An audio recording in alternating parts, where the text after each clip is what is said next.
The ostensible reason why Ahab did not go on board of the whaler we had spoken was this: the wind and sea betokened storms. But even had this not been the case, he would not after all, perhaps, have boarded her, judging by his subsequent conduct on similar occasions, if so it had been that, by the process of hailing, he had obtained a negative answer to the question he put. For, as it eventually turned out, he cared not to consort, even for 5 minutes, with any stranger captain, except he could contribute some of that information he so absorbingly sought. But all this might remain inadequately estimated, were not something said here of the peculiar usages of whaling vessels when meeting each other in foreign seas, and especially on a common cruising ground. If two strangers crossing the Pine Barrens in New York State, or the equally desolate Salisbury Plain in England, if casually encountering each other in such inhospitable wilds, these twain, for the life of them, cannot well avoid a mutual salutation, and stopping for a moment to interchange the news, and, perhaps, sitting down for a while and resting in concert, then, how much more natural that upon the illimitable Pine Barrens and Salisbury Plains of the sea, two whaling vessels descrying each other at the ends of the earth off lone Fanning's Island, or the faraway King's Mills, how much more natural, I say, that under such circumstances these ships should not only interchange hails, but come into still closer, more friendly and sociable contact. And especially would this seem to be a matter of course, in the case of vessels owned in one seaport, and whose captains, officers, and not a few of the men are personally known to each other, and consequently, have all sorts of dear domestic things to talk about. For the long-absent ship, the outward bounder, perhaps, has letters on board. At any rate, she will be sure to let her have some papers of a date a year or two later than the last one on her blurred and thumb-worn files. And in return for that courtesy, the outward-bound ship would receive the latest whaling intelligence from the cruising ground to which she may be destined, a thing of the utmost importance to her.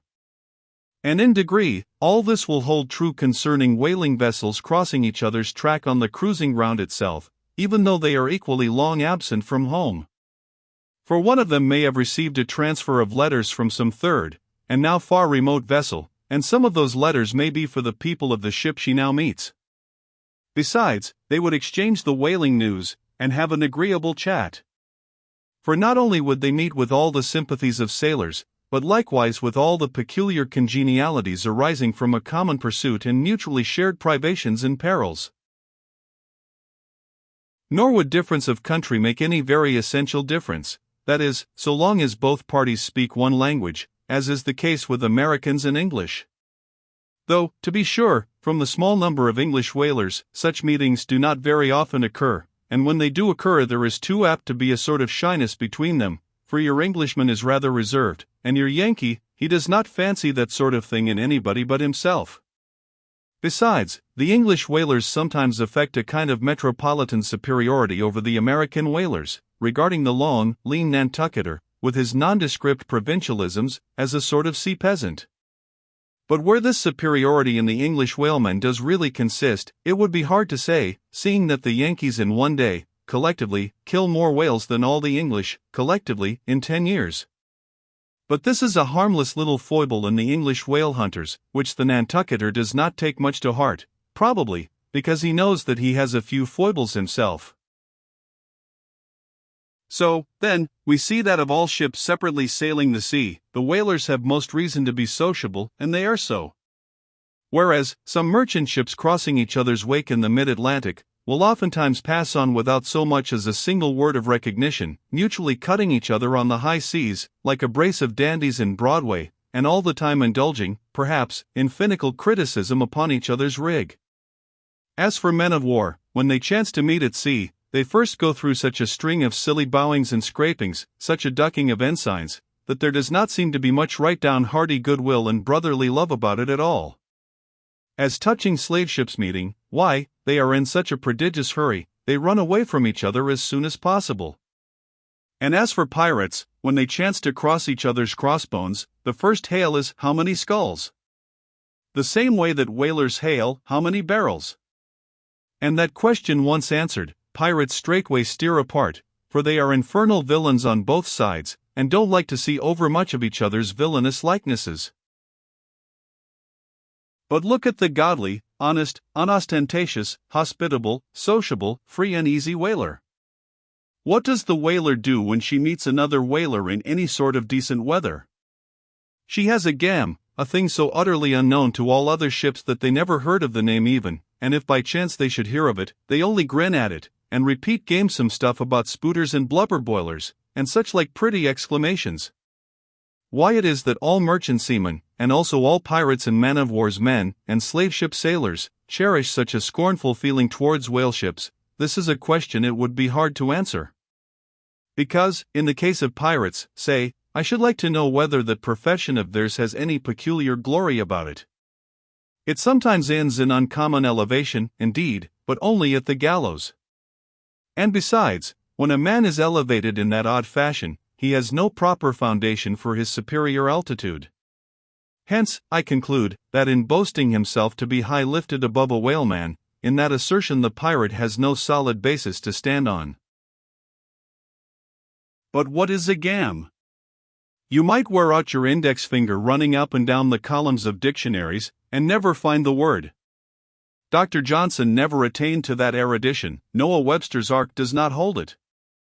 Nevertheless, the same expressive word has now for many years been in constant use among some 15,000 true-born Yankees.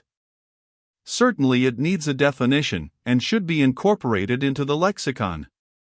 With that view, let me learnedly define it. Gam.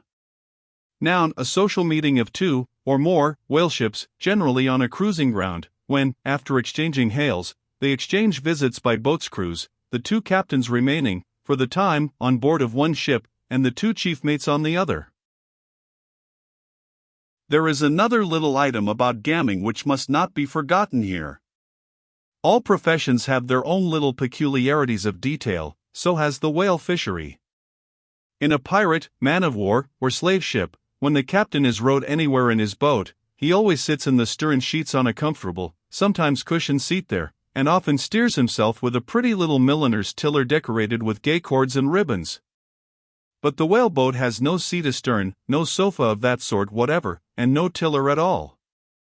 High times indeed, if whaling captains were wheeled about the water on casters like gouty old aldermen in patent chairs. And as for a tiller, the whaleboat never admits of any such effeminacy, and therefore as in gamming a complete boat's crew must leave the ship, and hence as the boat steerer or harpooner is of the number, that subordinate is the steersman upon the occasion, and the captain, having no place to sit in, is pulled off to his visit all standing like a pine tree.